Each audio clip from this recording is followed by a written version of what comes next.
Prosperity isn't just about what you earn, it's about what you experience.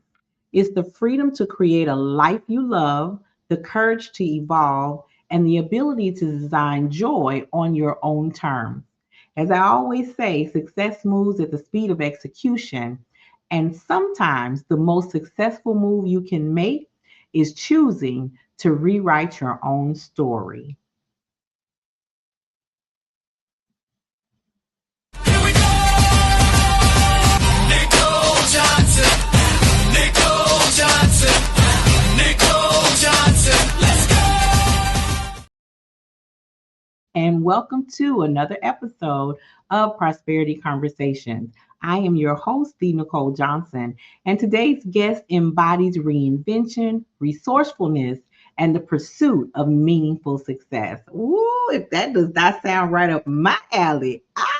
Listen, today we are talking with the remarkable Mandie Brice, a former middle and high school teacher who walked away from the classroom to pursue modeling, makeup artistry, and eventually a life of creativity, coaching, and personal development. Now, listen, I take my hat off to Mandie for dealing with being a teacher in middle school and high school. We're gonna say a special blessing for her right there, because her journey has taken her across cities, industries, and entities, from teacher to artist, mother, author, and mindset mentor. Mandie is my BFF already, you guys.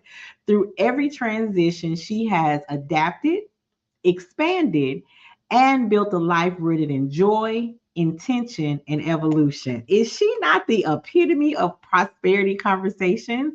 Guess what? She's releasing a new book this month called Happiness Habits, offering simple and accessible practice to infuse more joy into everyday life. And can't we all use some of that? And her new membership platform is launching. I have a secret. We're going to wait a little bit further until we tell you when. So don't go anywhere. Make sure you stay tuned so you can hear when it's launching. All right. But it talks about personal development tools that people need and that they actually can apply. With journal prompts, discussions, yoga flows, and guided meditation, she turns growth into a lifestyle and not a one time moment. You guys welcome Mandie to the stage. I'm so glad to have you, Mandie. Thank you so much for joining us. Hey, how are Thank, you? thank you for having me, Nicole. I'm great. How are you? I'm doing well. I want to say bless your heart for then being a middle school. And you was brave. You went from middle school and then went on to high school. Hats Well, off. I don't know how brave I was. I was kind of thrown in. They just sort of started giving me high school classes. So I didn't really sign up for it, but I'll take the blessing, and I still say lots of prayers for those who are still in the trenches. Yes, yes. My daughter came home and said, "Mommy, I want to be a school teacher." I said, don't do your mama like that. She said, but this is my life. I said, yeah, go volunteer first. And so after 2 semesters of volunteering at the Boys and Girls Club, she really had a change in direction. I We can't should blame her. all be so lucky. So listen, later on, we're going to talk about our surprise. Okay. We can't tell them yet. We can't tell them yet. So we're going to start right where we always do. And I'm going to ask you to share with us, what does prosperity mean to you? I really think it's an adaptable, moving definition. As you can tell just from my bio, I've changed direction a lot of times. And I think being prosperous is being able to shift and still find happiness, freedom, and enjoy the moment of wherever you are and whatever you're doing, even if it is in a middle or high school classroom. Right, right. So let me ask you. So somewhere in all this information that we have, you moved a couple of times. Is that right? Yeah, it's funny, kind of a full circle thing. I'm back in Milwaukee. I'm from Wisconsin originally, and My husband and I moved to California a little over 10 years ago, maybe 12 years ago, because we wanted to be, in the warm weather and where people were living a bit of a healthier lifestyle. And so we kind of started in the Bay Area, and then his career moved us to LA, which was perfect for me because it's modeling and makeup artistry. And then we went from there to Sacramento, from Sacramento to Phoenix, and then he got a job offer back in Milwaukee, of all places. So here we are. It worked out again well because it was about a year after I had my son, so he was able to come back and be near all of his doting grandparents and aunts and uncles who love to spoil him and spoil me with a little break here and there. That give and take and family support is so important. And considering I'm right next door in Chicago, from Chicago, not in, from Chicago. Now, how did you manage to move from that great weather to the winters of the Midwest? I don't know, Mandy. I know. Well, when we were in Phoenix, it was the same but opposite. So winter, of course, was nice, but in the summer it was oppressively hot, and everyone hid inside the same way we do now back in the Midwest in the winter. Is just the other time of year. So, but Right. California, you could just any day go out and enjoy. But yeah, I guess, my family should know that we really love them, and my husband's employer should know that they're really a great employer, because we did definitely sacrifice that beautiful sunny and 75 almost every day for For quite some some pretty time. cold weathers. Yeah, I'm down in Dallas, and it is as hot as it gets. People like don't when you go to Chicago in the summertime, they have two wet seasons, summer and winter. We don't Right. have anything else, and you cannot pay me to come back and visit in wintertime. I'm so sorry. But Mandy, that's all sounds amazing. And so what I heard you say, and we talked in our green room before, our virtual green room before we came on. I want to address, turning points.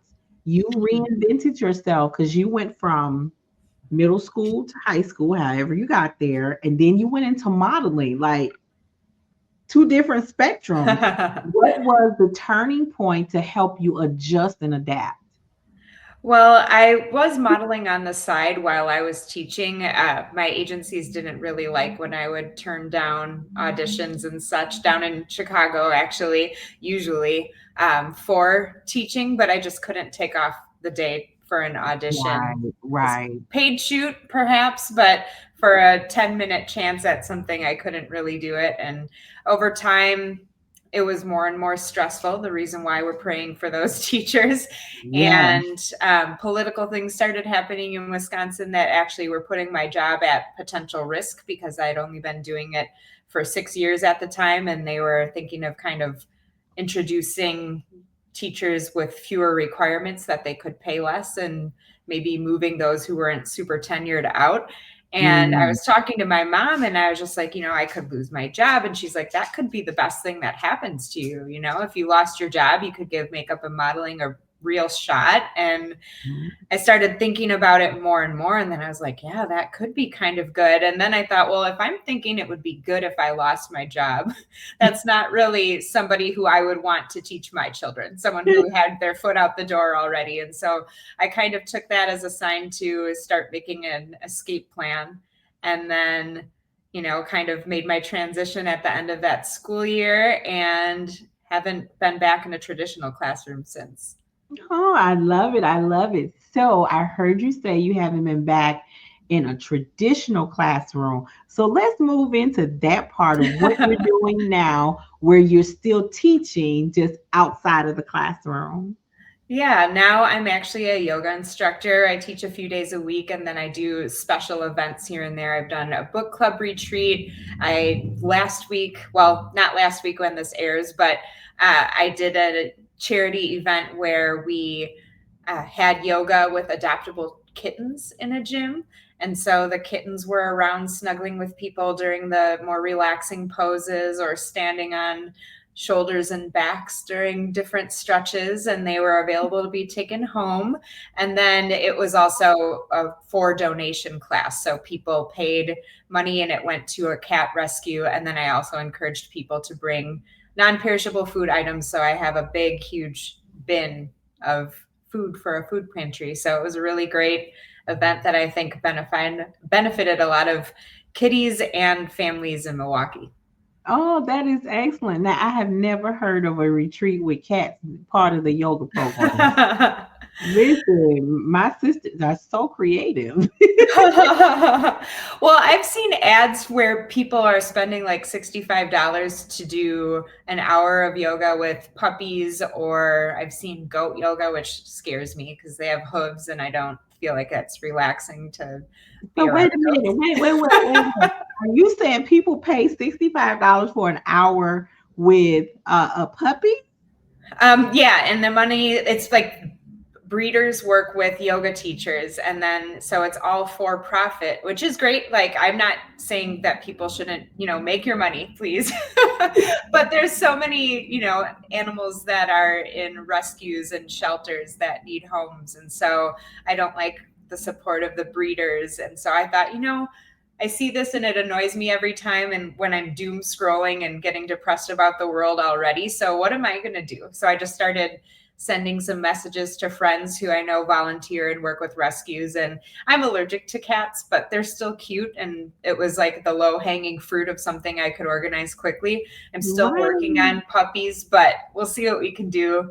And I'd like to do a drive based event once a month where maybe it's sanitary products, maybe it's backpacks for school kids, maybe it's winter Hmm. coats, whatever it might be for each month, or a different charity every month that'll benefit, just because I can. And it's something that I can use my gifts to hopefully spread a little prosperity for other people as well. Absolutely. Now, I've been telling my Layla, she's a beagle, that she needs a paper route. So you just gave me a different idea, So I may have to be looking into, she got to pull her keep around here too. That's right. maybe Layla can be an influencer. So, cute enough. She is definitely cute I enough. bet. So listen, today's a very special day. Yes. Today is a very special day. So I mentioned earlier that we weren't going to tell them yet. So are you ready to share with the audience what has dropped live today? Are you ready to tell them? I'm ready. Yes. All So right, a go little right ahead. better.com. Oh, there it is. The link. That's perfect. So a little better.com is my membership site. And it's basically the idea that all of us can get a little better every day. And so there's a different book every month that we'll read as a group, everyone at their own pace. And then it will come with journal prompts and questions that'll come along with the book, as well as some short yoga flows, some short guided meditations, just with the idea that you don't have to join a gym and go 90 minutes a day. And obviously, this is not promising like six pack abs or anything, but you don't have Right. to go on a meditation silent retreat in India. You don't have to dedicate an hour and a half every day to reading something, but just the idea that you can take a little bit of time each day to read, to do something that makes you feel better, makes you do everything else better, and then also to actually implement the things that you do or that you learn from the book. So I feel like even myself, I can be guilty of reading a personal development book cover to cover like it's a novel, and then I haven't changed anything. And it's basically like I could have read a novel instead because I didn't do anything different. But Didn't if do you take anything the with time, right, exactly. It's just entertainment, but like, I guess more pretentious because I can say I'm getting better. But with if you this, say the it enough idea, times, you say it enough times, it'll come true. It'll come true. It'll come yeah, true. there you go. But this, I figure if you take the time to maybe, answer some journal questions, if you take some time to actually put it in your calendar and find a way to make a plan to implement it, some of the things might stick a little bit better. And if you're doing it as a group and building a community around it, you have that accountability, you have the idea sharing, cheering each other on. So it's kind of like a global book club where we actually implement whatever we're learning with our personal development reading. Absolutely. And I love that message, Mandy, because it is part of the foundation of the nonprofit that I started, which is called the She Economy Hub. We are working to bring together resources for women to make sure that they find power in her prosperity and creating that sense of financial stability and then economic freedom. And right now, the Economy Hub, the She Economy Hub, is in their giving campaign, and we are looking to sponsor 20 women for our annual retreat that we support, which is a part of the Wealthy Women Lifestyle Vision and Empowerment Retreat in January 2026, which will be live in Dallas. So feel free to check out our website and take a look around, become one of our prosperity partners, as well as our actual retreat. Listen, that retreat, if I do say so myself, is amazing. It's amazing. Where we have women who their instruction is be prepared to come to relax, release, and rejuvenate. And they're going to leave with clarity, confidence, and control. So it's live in Dallas over the course of 2 days, jam packed. Then we end on Saturday night, and I can't tell too much because they haven't, all the details for the activities haven't been released. But when I tell you I put my foot in it, I did that. I did that. And so one of the things that I love is I put out a call for people to join me the same way Mandy is.